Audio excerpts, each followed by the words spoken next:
Hello, today I'll read from the book of 1 Samuel, the chapter 28. In chapter 27 it was about uh, David among the Philistines.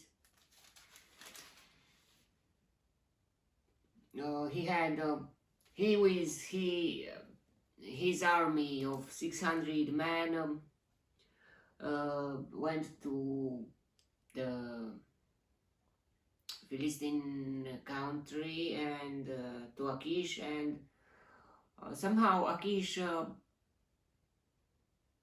was thought that he could use David and his soldiers as for his own use, but David didn't tell him what he was doing, and he was killing other tribes of not the Philistines but other tribes of um,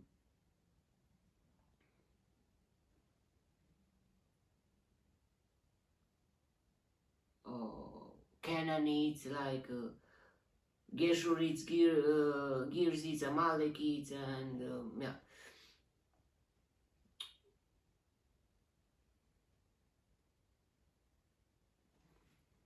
and now he was lying, but he was a lie to protect I don't know how, if it was so okay, or he could be smarter, but can you be smarter if someone asks you something and you are lying, or or are you telling the truth, or I don't know.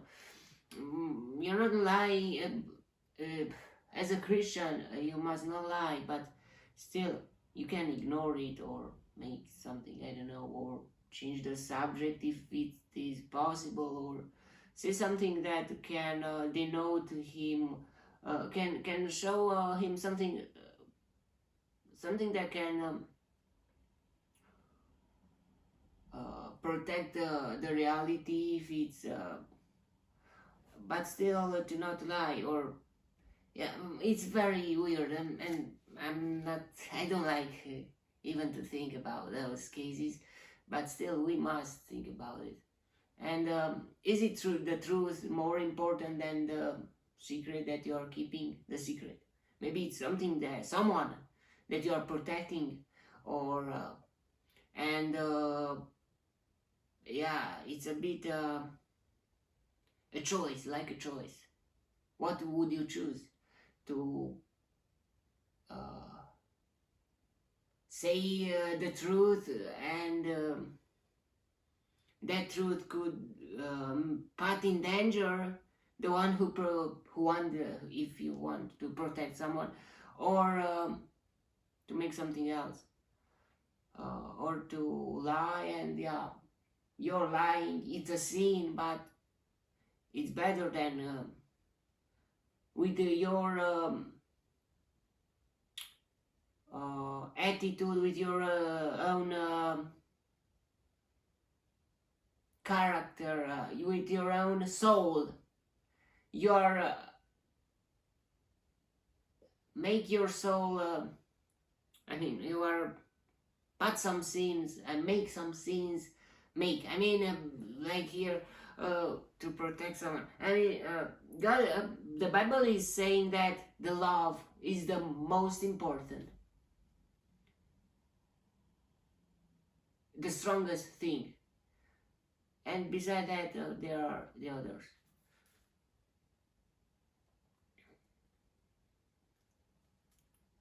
And if it's some cases like that, what would you choose?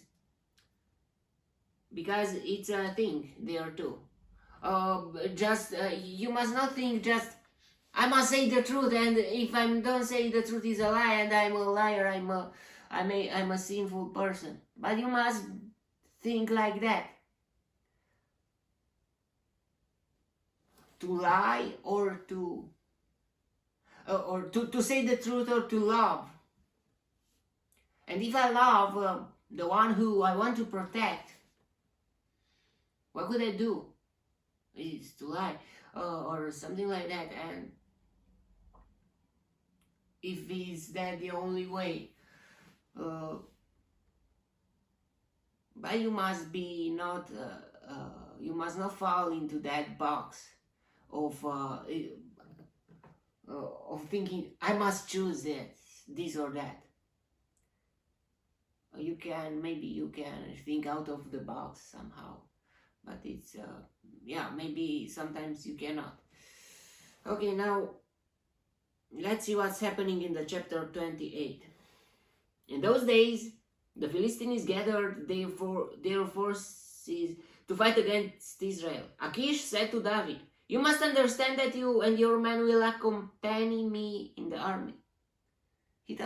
Achish thought that David will help him to kill the Israelites. Wow. David said, "Then you will see for yourself what your servant can do." Achish replied, "Very well, I will make you my bodyguard for life." Wow. He had so much trust in him, in David. Now Samuel was dead, and all Israel had mourned for him and buried him in his own town of Ramah.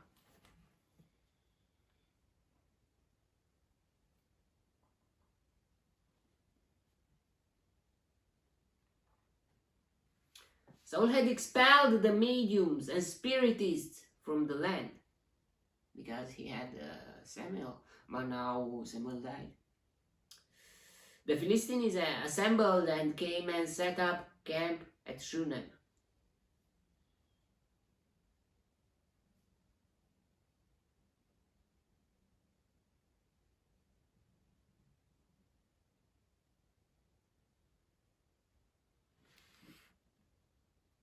While Saul gathered all the Israelites and set up a camp at Gilboa.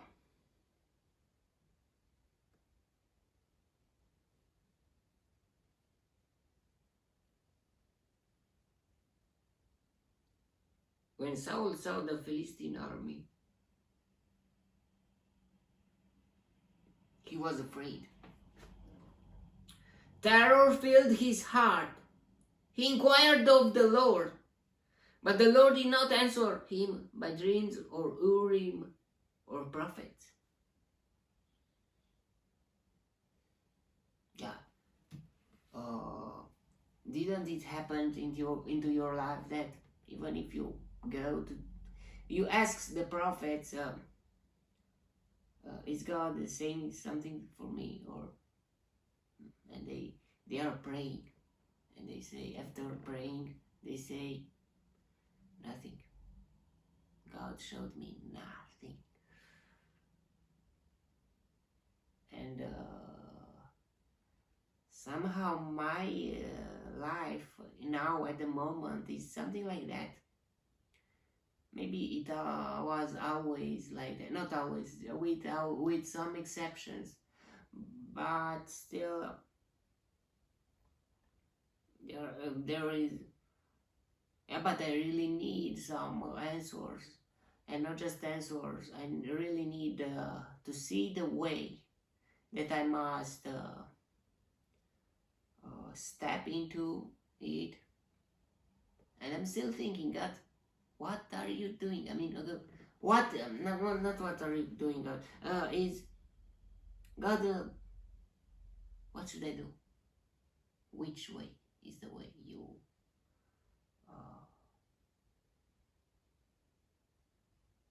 prepared it for me?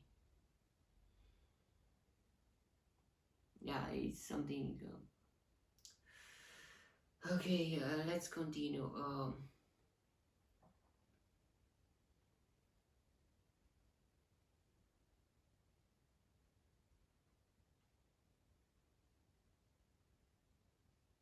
Saul then said to his attendants, "Find me a woman who is a medium, so I may go and inquire of her."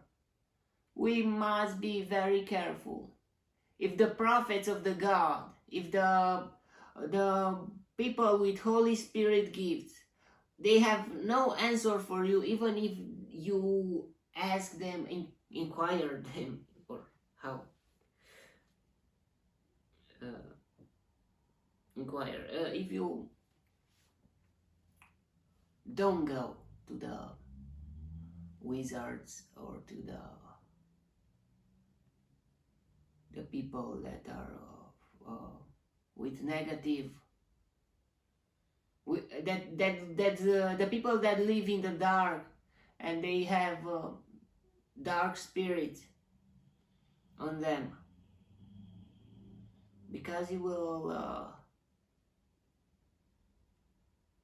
I think you will be punished. Maybe they will tell you something, but that something would be like a curse for you. There is no good. And if you go to them, maybe they will have the power that what they are saying to happen. Only if God is getting involved into that and really wants to protect you.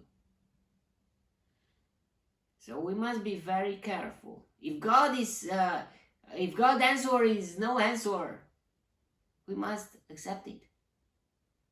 Yeah, maybe we need to see the future. We need to understand, to make a decision. Which is the way? What is the thing? What should I do? Some things you can calculate on your own, by your wisdom and by God's wisdom, by studying the Bible, studying the morality, studying the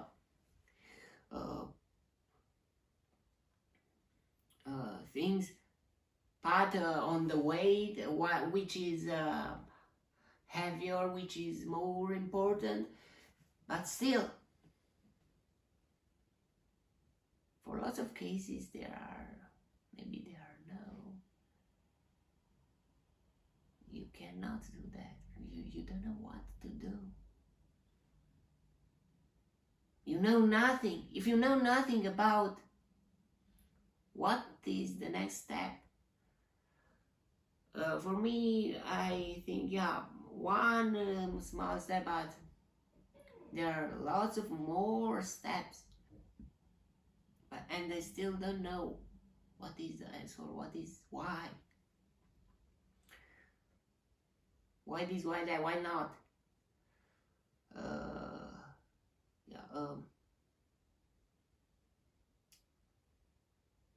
Let's continue.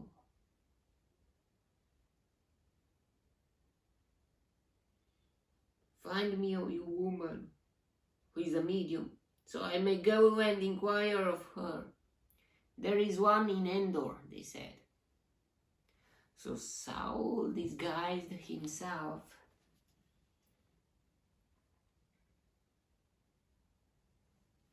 putting on other clothes, and at night he and two men went to the woman.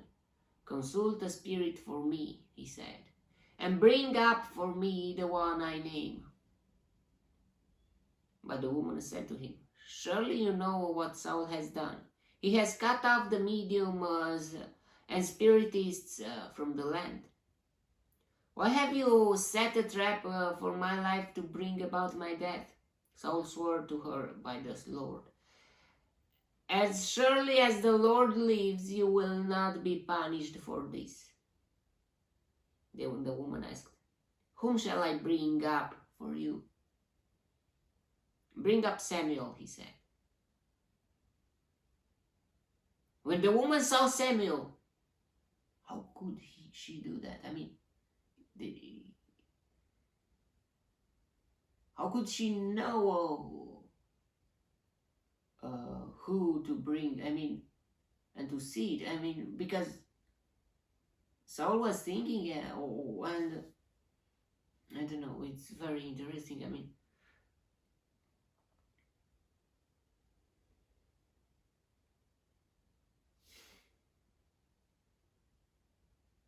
When the woman saw Samuel, she cried out at the top of her voice and said to Saul, "Why have you deceived me? You are Saul."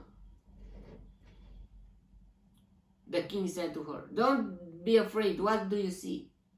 The woman said, "I see a spirit coming up out of the ground." "What does he look like?" he asked. "An old man wearing a robe is coming up," she said. So, coming up out of the ground. Yeah, they were falling asleep. Then Saul knew it was Samuel. And he bowed down and prostrated himself with his face to the ground. Samuel said to Saul, "Why have you disturbed me by bringing me up?" So he didn't see Samuel, but did he hear his voice? I don't know. "I am in great distress," Saul said. "The Philistines are fighting against me, and God has turned away from me. He no longer answers me, either by prophets or by dreams.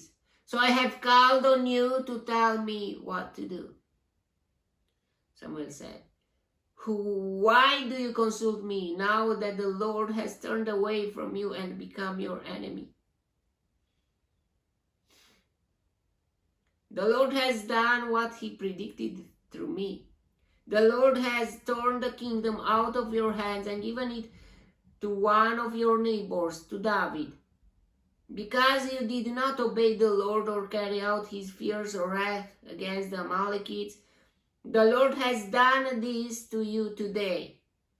The Lord will hand over both Israel and you to the Philistines.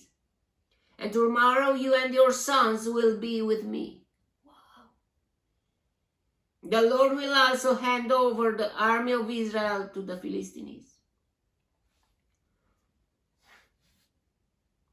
Immediately Saul fell full length on the ground, filled with fear because of Samuel's words. So I think he heard Samuel's words. His strength was gone, for he had eaten nothing all that day and night. He was feasting.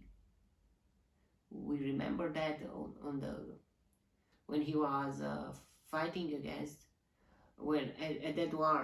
So he had a spiritual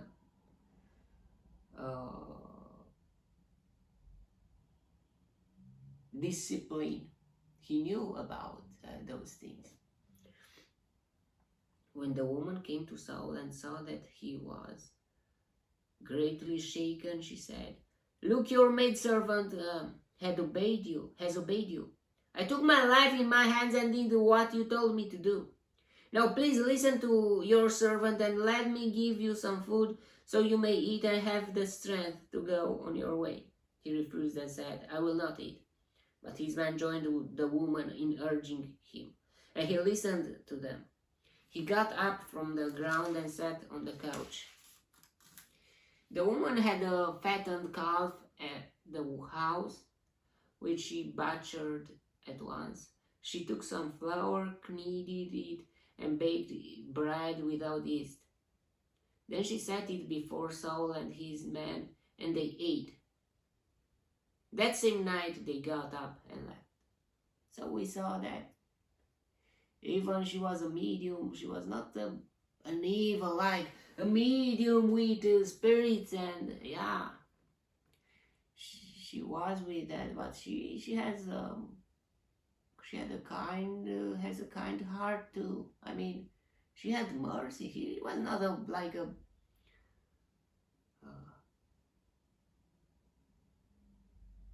yeah, but it doesn't matter.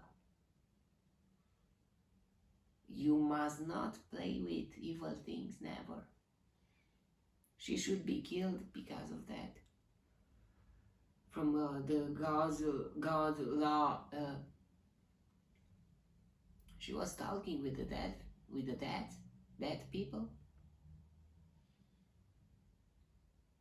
And not just that dead people, evil spirits. She was playing with the spiritual things. I mean, playing. It is not okay. Not at all. She was scared because Samuel was someone that Samuel was a saint.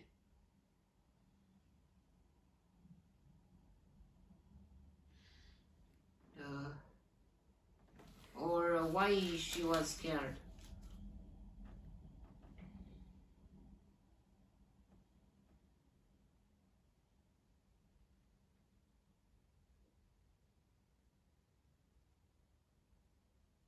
Or I don't know. I mean, look here.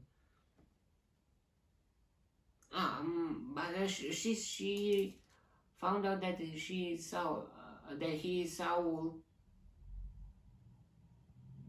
I don't know if she cried out at the top of her voice and said to Saul, "Why have you deceived me, or Saul?" Was crying because of that, or because she was waking up a saint? I don't know. But it's very weird. I mean, why God don't allow that? Why? Because there are evil spirits. And there were lots of people with that capacity or spiritual gifts, and they were connected with with the spirituality, but they were with demons. Only the prophets were with God. And the man of God. The others were with other spirits. And it is not okay. Or you're with God or with other spirits. Because other spirits means that they are demons. You cannot, I mean, God don't allow something like that. God don't allow to play with those things. God told to the Israelites, do not play with those things. I don't allow you to do that.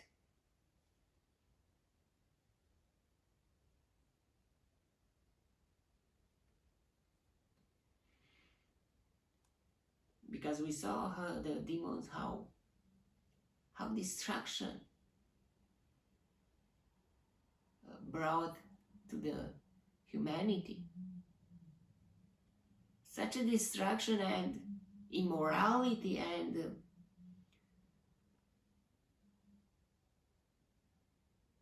they were doing such a weird and worse and terrifying things by killing their own children for some gods and other stuff, other things like that, and they were very demons destroyed, and they wanted to destroy the humanity from the beginning. And before Christianity, and even now, there are still lots of religions in India or in, I don't know, maybe in Asia.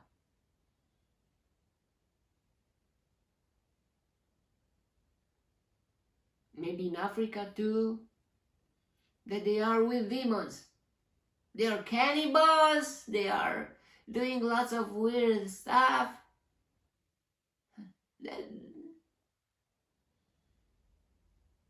That's the demons'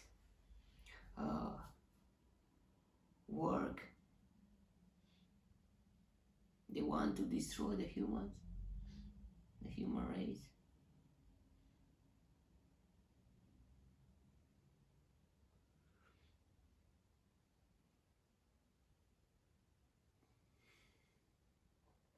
Because they don't like humans. They are the aliens. But they are not aliens like we think. They are aliens, but they are living maybe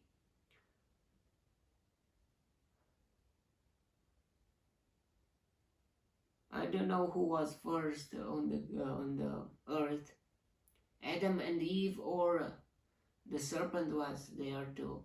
But I think Adam and Eve, and the serpent was maybe before that he was in heaven, like Lucifer, or I don't know.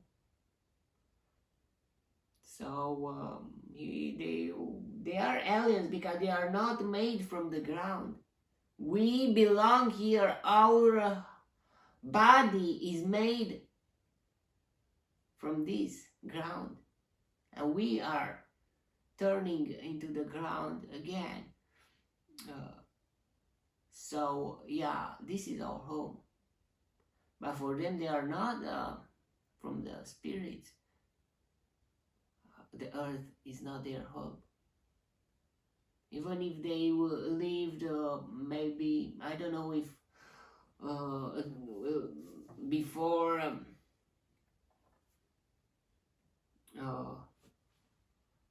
the creation of the humans or not, but from the beginning they were there.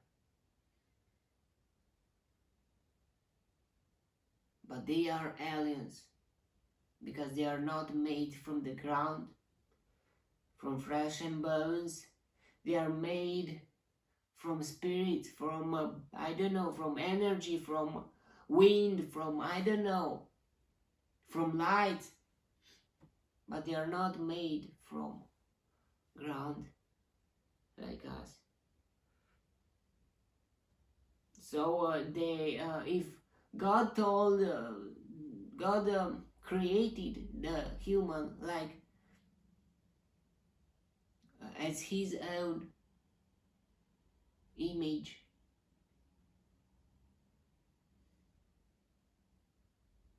the demons don't like that.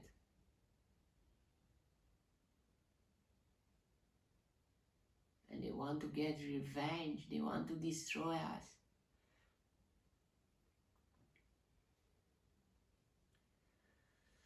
Okay,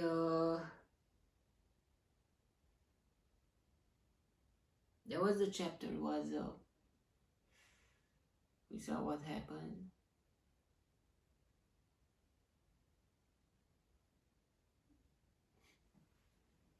Humans are still humans. We saw even at that medium woman. She had a kind of a mercy to the Saul, because even if they are still alive, everyone can go to the God. There is no exception. If you are still alive, you can turn to the God. There is no exception for that.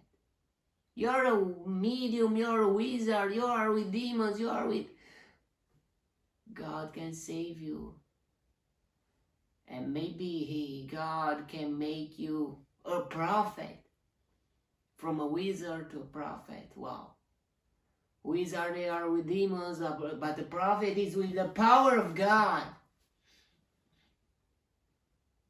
Power of Holy Spirit that no one, no demon and nothing can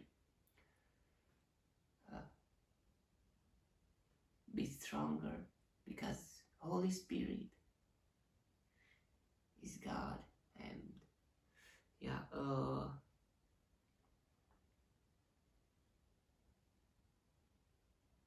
and that is the opposite nature, the exactly opposite nature. The wizard and the mediums, and they live in the dark. They are using the darkness, and the demons, but the Holy Spirit is the Holy Spirit, and is the light. It's God,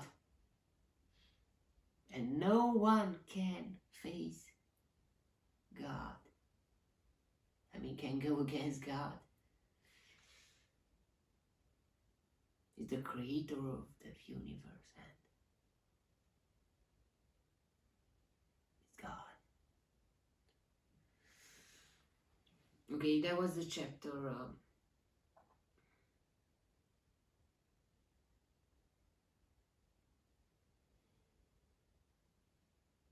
May the God bless me, protect me, and delight me in the next chapter too. Before that, if God is remains silent, let's keep it that way. We must not be so curious. If God don't want to say something, maybe it's better for us. I don't know why, but instead of saying something like this, to curse you and to pat you into the head, better remain silent.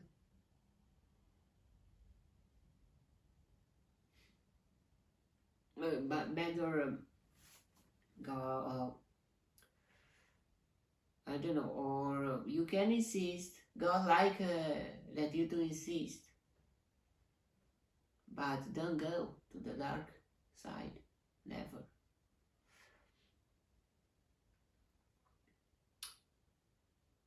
Okay, may the God bless me, protect me, and delight me in the next chapter too. And if you want, you will see me there too. God bless you all and goodbye.